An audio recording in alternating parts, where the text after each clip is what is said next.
Joy is what happens when your soul quietly remembers who God is, even when nothing in your day is going according to plan. It's not the party in the next room. It's the candle in the next room that will still be burning when the party is over. And the strange, beautiful claim of the church is that this candle can burn in you now, in this life, long before everything is fixed or finished.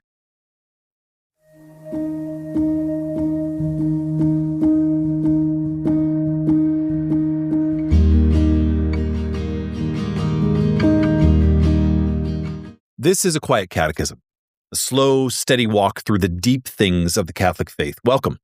Today, we're exploring joy, what it is, what it's not, and how it might quietly take root in your real life this week. Joy in the Catholic tradition is not a mood upgrade or a personality type, right? It's a spiritual fruit, the inner delight that flows from loving God and knowing even dimly that you are held by that love. St. Paul lists joy right after charity, as if to say, when love for God is real, joy is what love feels like from the inside. Thomas Aquinas will say that joy is the rest of the will in the presence of the beloved good.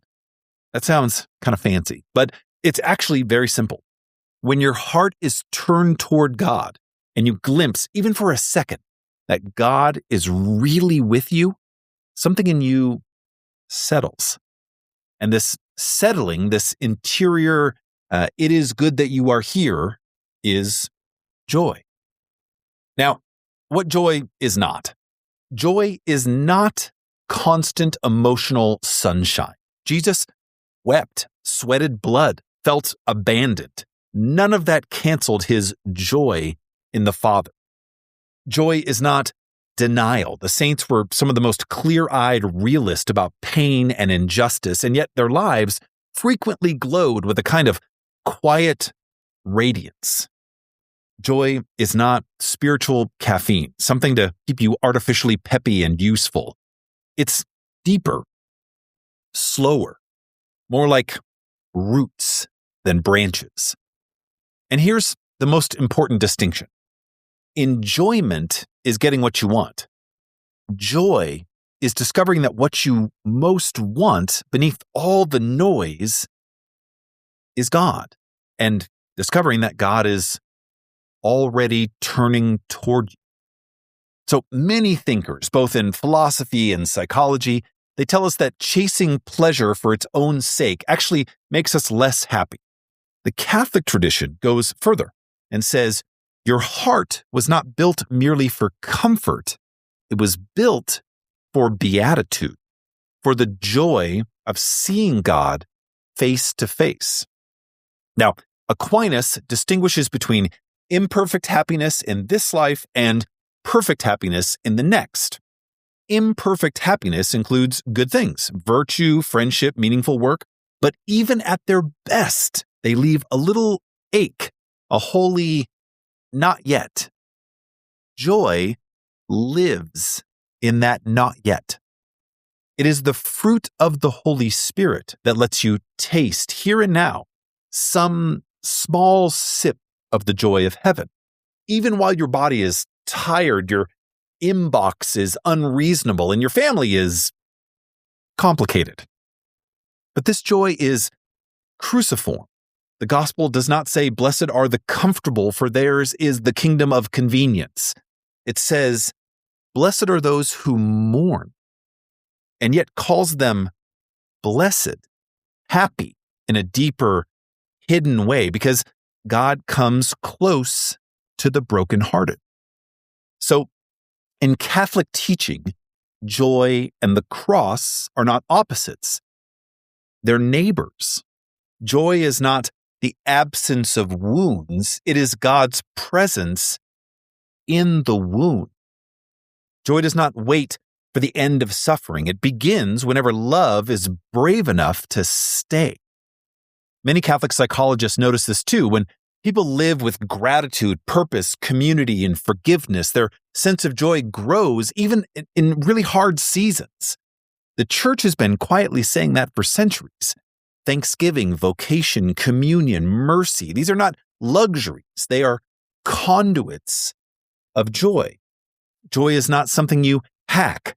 It's not a self-improvement project with measurable gains, right? Joy is the byproduct of relationship with the living God and with others in truth.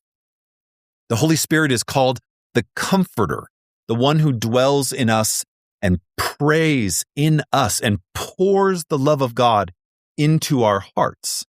Where the Spirit is welcomed, the fruits of the Spirit begin to appear: charity, joy, peace. What this means is very concrete. Joy grows when prayer becomes honest, when you bring God the real story of your day instead of the edited version. Joy grows when you stop living as a solo project and you receive your life as something shared with a parish, a family, a few trusted friends. Joy grows when forgiveness is practiced, not as a feeling, but as a decision to stop carrying every injury like proof of your own importance. Positive psychology talks about gratitude practices mindfulness, purpose as pathways to well-being. The church smiles and nods and says, yeah, and these are, at their deepest, ways of noticing God present in this moment, in these people, in this particular vocation that is yours and not someone else's. What I hear you saying in so many letters and late night thoughts is it really possible to be joyful when life is like this? The answer of the saints is not, sure, if you try harder, but yeah, if you stay close to Him. And let's pause and just gather all this up, a mini recap. Joy in Catholic life is not a mood, but a fruit of the Holy Spirit, the inner delight that rises from loving God and knowing you are loved. It can exist alongside tears, questions, and very real suffering. It's different from simple enjoyment. Enjoyment is about getting what you want. Joy is about being with the one you most need. It grows where gratitude, purpose, community, and forgiveness are actually lived, not just admired. And this week, joy will not appear because everything finally goes smoothly. It will appear, if it does, because God is with you in whatever does or does not happen. Let that sit. So, what does all this mean between now and next Sunday? Begin and end each day with one sentence of gratitude, not a speech, just one sentence. Lord, thank you for. And then something actually in your day, hot water, the stubborn teenager still slamming doors, but still under your roof, that job that's exhausting, but it's still there. Gratitude is like opening a window so joy can breathe. Name one place of pain, honestly, before God. Take 2 minutes. Lord, this hurts. And tell Him. No pious varnish, no pretending. Joy and truth travel together. When you speak the truth before God, you make room for the Comforter to stand beside you. Do one small act of mercy that no one will see. Send a kind message. Wash a dish you didn't dirty. Forgive a debt of a few bucks or a few sharp words. The saints insist that mercy loosens the knots in the soul. Modern therapists notice that serving others shifts the focus away from anxious self-preoccupation, right? In that loosened place, joy can take a small breath. Touch the sacraments if you can. If possible, go to Mass during the week, even once, or make a confession that you've been postponing. The Eucharist is not a holy symbol of joy. It is the living Christ, present and poured out, the very source of Christian joy. Guard one pocket of silence. Just choose a short stretch of your day, 5 minutes in the car without the radio, a slow walk without your phone, sitting in the dark after everyone is asleep, and just let it be quiet. And in that silence, do nothing clever. Just repeat gently, "You are here. I am yours." Joy often speaks very softly. None of this is spectacular. There's no fireworks here, no 10 steps to guaranteed bliss.